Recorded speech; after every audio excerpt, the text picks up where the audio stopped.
ये वीडियो में हम लोग सीखेंगे कि कल के दिन बैंक निफ्टी और निफ्टी में किस तरीके का मोमेंटम हो सकता है और उसके पीछे का कंप्लीट लॉजिक क्या है as per the price action and as per the option chain analysis. तो सबसे पहले स्टार्ट करते हैं बैंक निफ्टी का एनालिसिस। अभी आपके सामने मैंने बैंक निफ्टी का स्पॉट का डेली का चार्ट लगाया हुआ है। अगर आप देखोगे तो पिछले कुछ दिनों से मार्केट ये जो जिगजैग मोमेंटम बता रहा था उसको एक कंप्लीटली ब्रेक करके मार्केट ने एक सॉलिड कैंडल के साथ हम लोगों को क्लोजिंग दे चुका है। तो अभी आने वाले समय में बैंक निफ्टी में किस तरीके का हलचल हो सकता है उसके पीछे का प्राइस एक्शन का लॉजिक समझ लेते हैं। अभी जब तक मार्केट ये 36,627 के ऊपर रहेगा मार्केट में positive tone positive momentum continue रह सकता है। जब तक मार्केट इस लेवल के ऊपर रहेगा हम लोग बाय ऑन डिप्स का ट्रेडिंग स्ट्रेटजी यूज कर सकते हैं। अभी जैसे ही मार्केट इस लेवल के करीब आ जाएगा यहाँ से मार्केट बाउंस बैक देने की हाई प्रोबेबिलिटी बनती है। ऊपर की साइड में मार्केट को रेजिस्टेंस कहाँ पे आ सकता है, तो ऊपर की साइड में जो यहाँ पे गैप का पॉइंट बन चुका है ये गैप का पॉइंट मार्केट में एक माइनर रेजिस्टेंस की तरह काम कर सकता है, जिसके लिए हमें तैयार रहना है। ये पॉइंट के ऊपर थोड़ा सा प्रॉफिट बुकिंग होने की प्रोबेबिलिटी लग रही है। फिर उसके बाद नेक्स्ट रेजिस्टेंस मार्केट को कहाँ पे आ सकता है, अगर हम लोग यहाँ पे ट्रेंड लाइन ड्रॉ करते हैं तो ये ट्रेंड लाइन का जो पॉइंट है ये मार्केट के लिए एक नेक्स्ट रेजिस्टेंस की तरह काम कर सकता है। अगर इस ट्रेंड लाइन को और इस रेजिस्टेंस लेवल को मार्केट ब्रेक करता है तो 38,000 के करीब मार्केट थोड़ा सा हर्डल ले सकता है और उसको ब्रेक करने के बाद फिर एक बड़ा रैली हम लोगों को देखने को मिल सकता है। तो ये हो गए डेली चार्ट के ऊपर का प्रोबेबिलिटीज। अभी एग्जैक्टली ट्रेड करना है तो हम लोगों को इंट्राडे में जाके 15 मिनट चार्ट के ऊपर देखना पड़ेगा कि हमारे लिए कौन से लेवल इंपॉर्टेंट है और कौन से लेवल के ऊपर हम लोगों को ट्रेड करना पड़ेगा। तो अभी आपके सामने मैंने 15 मिनट का चार्ट लगाया हुआ है। ये 15 मिनट के चार्ट में अगर आप देखोगे तो मार्केट ने एक कंटिन्यूअस अपसाइड का मोमेंटम दिखाया हुआ है। ये कंटिन्यूअस अपसाइड मोमेंटम में अभी रिट्रेसमेंट एक पेंडिंग है जिसके लिए हमें तैयार रहना है। तो कल के दिन मार्केट अगर गैप अप के साथ इमीडिएटली ओपन हो जाता है तो वहां पे हम लोग ट्रेड नहीं करेंगे, मार्केट को थोड़ा नीचे आने दीजिए, फिर उसके बाद हम लोग देखेंगे कि कौन से लेवल के ऊपर ट्रेड करना है। यहाँ पर अगर आप देखोगे तो नीचे का जो ये जोन है जिस पॉइंट को मार्केट ने ब्रेक करने के बाद अपसाइड का मोमेंटम दिखाया हुआ था, अगर मार्केट इस जोन के करीब डायरेक्टली गैप डाउन ओपन हो जाता है 36,800 के करीब तो यहाँ पे मार्केट बाउंस बैक दे सकता है, जिस केस में हम लोग 36,800 का जो कॉल है वो 36,800 के कॉल को यहाँ पर बाय कर सकते हैं। मार्केट में फिलहाल के लिए कोई भी सेल का अपॉर्चुनिटी यहाँ पे नहीं बन रहा है। अगर यहाँ पे कुछ प्राइस एक्शन बनाता है तो ही हम लोग सेल के बारे में सोचेंगे, अदरवाइज सेल के बारे में इमीडिएटली हम लोग बिल्कुल नहीं सोचेंगे। मार्केट अगर यहाँ पे फ्लैट ओपन होता है तो फ्लैट ओपन होने के बाद अपसाइड जाने का प्रोबेबिलिटी हाई है, लेकिन यहाँ पे उस तरीके का कोई अपॉर्चुनिटी नहीं बन रहा है तो उस मोमेंटम को हम लोगों को छोड़ना पड़ेगा। अगर कल के दिन गैप अप या स्लाइटली गैप डाउन होने के बाद थोड़ा यहाँ पे कंसोलिडेट होता है और कंसोलिडेशन के बाद मार्केट अपसाइड की तरफ ब्रेक करता है तो एक बाइंग का अपॉर्चुनिटी हम लोगों को वहां पे देखने को मिल सकता है। सेलिंग के लिए एज सच कोई भी हाई प्रोबेबिलिस्टिक अपॉर्चुनिटी नहीं है तो टाइम बिंग के लिए इसको इग्नोर कर दीजिए। अभी देख लेते हैं कि ओपन इंटरेस्ट का डेटा हमें क्या इंडिकेट कर रहा है। अभी आपके सामने मैंने बैंक निफ्टी का ऑप्शन चेन लगाया हुआ है 17 अप्रैल के वीकली एक्सपायरी वाला। ऊपर की साइड में यहाँ पर आप देखोगे तो ऑलमोस्ट इक्वल ओपन इंटरेस्ट बन चुका है, बट नीचे की साइड में यहाँ पे 36,500 का जो लेवल है एक स्ट्रॉन्ग सपोर्ट की तरह काम कर सकता है, क्योंकि हाईएस्ट ओपन इंटरेस्ट है और इंट्राडे में भी हाईएस्ट ओपन इंटरेस्ट ऐड हुआ है। तो कल के दिन देखेंगे कि change in the open interest में लोग कहाँ पे ऐड हो रहे हैं, कहाँ पे एग्जिट हो रहे हैं, और फिर उस हिसाब से अपने फ्री वाले चैनल में मैं अपडेट कर दूंगा और हम लोग उस तरीके से डिसीजन ले सकते हैं। अभी देख लेते हैं कि निफ्टी हमें क्या इंडिकेट कर रहा है। निफ्टी में जब लाइव मार्केट में ये रेक्टेंगल पैटर्न बनाया हुआ था तो मैंने अपने इस फ्री वाले चैनल में आपको अपडेट कर दिया था कि निफ्टी में इस तरीके का पैटर्न बन रहा है और आप रेडी रहिए। जैसे ही मार्केट ने यहाँ पे इस पैटर्न का ब्रेकआउट दे दिया, यहाँ पे आप देख सकते हो 1:23 पर, मतलब जब मार्केट यहाँ पे था तो ही मैंने आपको अपडेट कर दिया था और उसके बाद जब मार्केट ने ब्रेकआउट दिया तो यहाँ पे बहुत बढ़िया वन साइडेड मोमेंटम हम लोगों को देखने को मिला। ये पूरा मोमेंटम हम लोगों ने यहाँ पे कैच किया हुआ है, आप यहाँ पे जाके चेक कर सकते हो।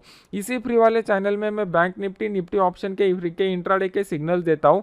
ये फ्री वाले चैनल का लिंक वीडियो के नीचे डिस्क्रिप्शन बॉक्स में मैंने डाला हुआ है, जहाँ पे 1,93,000 से ज़्यादा लोग जुड़े हुए हैं और यही एकमात्र अपना ऑफिशियल चैनल है। अभी ये जो रेक्टेंगल पैटर्न यहाँ पे बन चुका था, इसका टारगेट मार्केट ने अचीव कर लिया है। तो अगर हम लोगों को कल के दिन ट्रेड करना है तो किस तरीके से हम लोग यहाँ पर ट्रेड कर सकते हैं, उसके लिए सबसे पहले हमें डेली चार्ट का एनालिसिस करना पड़ेगा। तो यहाँ पे हमें डेली चार्ट के ऊपर कौन कौन से पॉइंट दिखाई दे रहे हैं इसको समझना पड़ेगा। यहाँ पे आप देखोगे तो डेली चार्ट में आपको क्लियर कर दिख रहा था कि ये स्मॉल कंसोलिडेशन को जोन को ब्रेक करने के बाद मार्केट एक बुलिश सेंटीमेंट के साथ क्लोज हो चुका है। लेकिन अगर ये बुलिश सेंटीमेंट के साथ भी मार्केट क्लोज हो चुका है तो ऊपर की साइड में मार्केट को एक स्ट्रॉन्ग रेजिस्टेंस यहाँ पे फेस होने वाला है। अगर कल के दिन मार्केट यहाँ पे डायरेक्टली गैप अप के साथ ओपन हो जाता है, मतलब यहाँ पे अगर आप देखोगे तो ये 17,794 और 17,767 का ये जो जोन आ रहा है ये बहुत ही स्ट्रॉन्ग रेजिस्टेंस है। तो यहाँ पे डायरेक्टली गैप अप के साथ मार्केट ओपन हो जाता है तो यहाँ से मार्केट में एक प्रॉफिट बुकिंग आ सकता है। उस केस में हम लोग 17,800 का जो पुट है वो 17,800 के पुट को यहाँ पर बाय कर सकते हैं। हमारा पहला टारगेट जो रहेगा वो पहला टारगेट आज का जो क्लोजिंग प्राइस है वो क्लोजिंग प्राइस हमारा पहला टारगेट यहाँ पे रह सकता है। इसके पीछे का रीज़न ये है कि मार्केट ने ये कंसोलिडेशन का जोन जो था यहाँ से मार्केट ने अपसाइड का मोमेंटम दिखाया और खाली एक दिन का पॉज हमें यहाँ पे मिला हुआ था, उसके बाद मार्केट ने कंटिन्यूस अपसाइड का मोमेंटम दिखाया हुआ है। तो जो वीक हैंड यहाँ पर बाय कर चुके रहेंगे उनको गैप अप के बाद मार्केट में अच्छा खासा प्रॉफिट मिल जाएगा। तो हाई प्रोबेबिलिटी है कि वो प्रॉफिट बुकिंग के लिए आ सकते हैं और वहाँ से मार्केट में थोड़ा डाउनफॉल हम लोगों को देखने को मिल सकता है। अगर कल के दिन मार्केट यहाँ पे गैप अप के ओपन होने के बाद मार्केट नीचे आता है तो यहाँ पे हम लोग अपने टारगेट के हिसाब से यहाँ पे प्रॉफिट बुक कर लेंगे और प्रॉफिट बुक करने के बाद दोबारा अगर मार्केट ऊपर जाने की कोशिश करता है तो ये जो हाई यहाँ पर बन चुका है ये हाई के ऊपर हम लोग दोबारा बाय करेंगे। इसके पीछे का रीज़न ये कि यहाँ पे अभी फ्रेश बाइंग हो जाएगा, प्लस इंट्राडे में जो लोग यहाँ पे शॉर्ट का पोजीशन क्रिएट करेंगे वो शॉर्ट यहाँ पर ट्रैप हो जाएंगे। अभी हम लोगों को ये जो मोमेंटम देखने को मिला था जो मैंने आपको यहाँ पे 15 मिनट चार्ट के ऊपर ऑलरेडी बताया हुआ था, ये मोमेंटम में यहाँ पे हम लोगों को शॉर्ट कवरिंग का भी सहारा मिला है और यहाँ पे फ्रेश लॉन्ग का भी सहारा मिला है।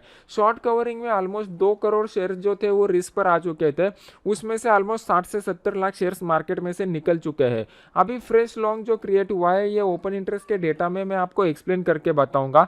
तो कल के दिन अगर हम लोगों को ट्रेड करना है तो हमारे लिए इंपॉर्टेंट लेवल कौन सा है। अगर कल के दिन मार्केट गैप डाउन ओपन हो जाता है 17,600 से लेके 17,580 के बीच में, तो यहाँ से तुरंत मार्केट बाउंस बैक दे सकता है। उस केस में हम लोग 17,600 का जो कॉल है वो 17,600 के कॉल को हम लोग यहाँ पे बाय कर सकते हैं। ऊपर की साइड में आज का जो क्लोजिंग प्राइस रहेगा वो क्लोजिंग प्राइस हमारा टारगेट रह सकता है। अगर कल के दिन मार्केट फ्लैट ओपन होता है तो फ्लैट ओपन होने के बाद इमीडिएटली मैं बाय करना प्रेफर नहीं करूंगा। यहाँ पे मार्केट कुछ कंसोलिडेशन का जोन बनाता है और कंसोलिडेशन के जोन को अपसाइड की तरफ ब्रेक करता है तो उस केस में हम लोग बाइंग के बारे में सोच सकते हैं। उस केस में हम लोग 17,700 का जो कॉल है वो 17,700 के कॉल को हम लोग यहाँ पर बाय करेंगे और ऊपर की साइड में ये जो रेजिस्टेंस का जोन है ये रेजिस्टेंस का जोन हमारा टारगेट की तरह काम कर सकता है, मतलब 17,794 से लेके 17,767 का जोन। अभी यहाँ पे आपको कौन से पॉइंट के ऊपर फोकस करना पड़ेगा। मार्केट अगर फ्लैट ओपन हो जाता है तो इमीडिएट कोई भी सेल का पोजीशन हम लोग नहीं लेंगे। मार्केट में अगर सेलिंग आना है तो पहले 15 मिनट चार्ट के ऊपर कुछ प्राइस एक्शन बनना चाहिए, फिर उसके बाद मार्केट में सेलिंग आ सकता है। अगर हम लोग डेली चार्ट के ऊपर देखते हैं तो डेली चार्ट में एकदम स्ट्रॉन्ग बुलिश मोमेंटम मार्केट में बरकरार है। इस स्ट्रॉन्ग बुलिश मोमेंटम में यहाँ पे कोई भी इंडिकेशन नहीं है, खाली एक इंडिकेशन यहाँ पे एक रिवर्सल का हमें मिल सकता है। तो इसके लिए मार्केट को डायरेक्टली गैप अप ओपन होना चाहिए। अगर धीरे धीरे मार्केट यहाँ पर ऊपर जाता है बढ़ते हुए तो उस केस में हम लोग प्रॉफिट बुकिंग के बारे में नहीं सोचेंगे, क्योंकि फिर ट्रेडर लोगों का मेंटेलिटी ये रहेगा कि जब तक मार्केट ऊपर जा रहा है हम लोग जो रहेंगे वो स्टॉप लॉस को ट्रेल करते जाएंगे। तो उस केस में प्रॉफिट बुकिंग नहीं आ सकता। डायरेक्टली जब गैप अप ओपन हो जाएगा तो गैप अप ओपन के बाद ही मार्केट में प्रॉफिट बुकिंग संभव है। अभी नीचे की साइड में अगर हम लोगों को सेल का ट्रेड करना है तो उसके लिए कोई भी कंफर्म लेवल चार्ट के ऊपर मुझे नहीं दिखाई दे रहा है। यहाँ पे जब तक हम लोगों को एक कंफर्म लेवल नहीं मिलता तो हम लोग सब सेलिंग के बारे बारे में नहीं सोचेंगे। अभी कुछ लोग बोलेंगे कि ये जोन जो यहाँ पे बन चुका है इसके नीचे मार्केट आ गया तो हम लोग सेल कर सकते हैं क्या। इमीडिएटली वैसा कोई भी डिसीजन मत लीजिए। यहाँ पे ऊपर की साइड में हमें प्राइस एक्शन का वैसा कुछ स्ट्रक्चर बनना चाहिए या फिर ओपन इंटरेस्ट के डेटा में हम लोगों को दिखना चाहिए, तभी हम लोग वहाँ पे डिसीजन ले सकते हैं। अभी सेलिंग के बारे में इमीडिएटली मैं क्यों नहीं सोच रहा हूँ, इसके पीछे का रीजन हम लोगों को ओपन इंटरेस्ट में दिखाई देगा। अभी आपके सामने मैंने निफ्टी का ऑप्शन चेन लगाया हुआ है 7 अप्रैल के वीकली एक्सपायरी वाला। जो लोग बिल्कुल फ्रेश है, जिनको ऑप्शन चेन के बारे में कुछ भी पता नहीं है, उनको सिर्फ ये change in the open interest और ये जो टोटल क्यूमुलेटिव ओपन इंटरेस्ट है, ये दो कॉलम को यहाँ पे आपको देखना पड़ेगा। अभी नेकेड आई से भी हम लोग देखते हैं तो आपको यहाँ पे क्लियर कट दिखाई दे रहा है कि यहाँ पे ज्यादा क्वांटिटी वाइज पोजीशन बन चुका है। तो कॉल की साइड में जो पोजीशन बनते हैं उसको हम लोग मंदी के पोजीशन की तरह ट्रीट करते हैं। पुट की साइड में जो पोजीशन बनते हैं उनको हम लोग तेजी के पोजीशन की तरह ट्रीट कर सकते हैं। तो जो लोग बिल्कुल नए हैं उनको ये तो समझ में आ जाएगा कि क्वांटिटी वाइज कहाँ पे ज्यादा पोजीशन बन चुका है। ये क्यूमुलेटिव पोजीशन भी यहाँ पे ज्यादा बना हुआ है और इंट्राडे में जो पोजीशन ऐड हुआ है वो भी ज्यादा पोजीशन यहाँ पे बन चुका है। मतलब मार्केट में जो है वो तेजी के पोजीशन ज्यादा बन चुके हैं एज कंपेयर टू का मंदी के पोजीशन। मतलब ओपन इंटरेस्ट के हिसाब से अगर हम लोग देखेंगे तो यहाँ पे मार्केट जो है वो अप ट्रेंड का कंटिन्यूएशन अभी इंडिकेट कर रहा है। जब तक ये लोग ट्रैप नहीं हो जाएंगे मार्केट में बड़ा फॉल नहीं आने वाला। अगर ये लोगों को ट्रैप में होना है तो यहाँ पे मंदी करने वालों की ताकत बढ़नी चाहिए। ये मंदी करने वालों की ताकत बढ़ रही है, ये हमें ये change in the open interest के कॉलम में कल के दिन दिखाई देना चाहिए। जो लोगों को ऑप्शन चेन का फ्री का कोर्स करना है उसके सब डिटेल्स मैंने टेलीग्राम चैनल के ऊपर डाले हुए हैं और टेलीग्राम चैनल का लिंक वीडियो के नीचे डिस्क्रिप्शन बॉक्स में डाला हुआ है, आप वहां पे जाके चेक कर सकते हो। जैसे ही कल के दिन मार्केट ऊपर बढ़ना चालू हो जाता है, अगर हम लोगों को दिखाई देता है कि ये ऊपर के स्ट्राइक प्राइस के ऊपर ओपन इंटरेस्ट बढ़ रहा है तो हम लोग ये मान के चल सकते हैं कि मार्केट में रिवर्सल का पॉइंट नजदीक आ चुका है। अगर यहाँ पे हम लोग निफ्टी के चार्ट के ऊपर जाते हैं तो निफ्टी के चार्ट में हम लोगों के लिए रिवर्सल का पॉइंट जो है वो ऊपर की साइड में आ रहा है। तो कल अगर मार्केट जो वो फ्लैट ओपन होने के बाद ऊपर चलना चालू हो जाता है और ये जो 17,800 का जो स्ट्राइक प्राइस है, ये 17,800 के स्ट्राइक प्राइस के ऊपर ओपन इंटरेस्ट का डेटा बढ़ता है तो यहाँ पे रिवर्सल का प्रोबेबिलिटी बन जाएगा। अगर यहाँ पे ओपन इंटरेस्ट का डेटा घटता है तो हम लोगों के लिए रिवर्सल का प्रोबेबिलिटी नहीं बनेगा, मतलब मार्केट यहाँ पे ब्रेकआउट देने की प्रोबेबिलिटी ज्यादा रहेगी। इस तरीके से आप प्राइस एक्शन को ओपन इंटरेस्ट के साथ कंपेयर करोगे तो आप लोगों को प्राइस एक्शन में डायरेक्शन पता चलेगा और ओपन इंटरेस्ट का डेटा आपको फोर्स बताएगा, जिससे हम लोगों को हाई रिस्क रिवॉर्ड रेशो वाले ट्रेड मिल सकते हैं। तो इसी तरीके के एजुकेशनल वीडियो देखने के लिए ज्यादा से ज्यादा लोग इस वीडियो को लाइक कीजिए।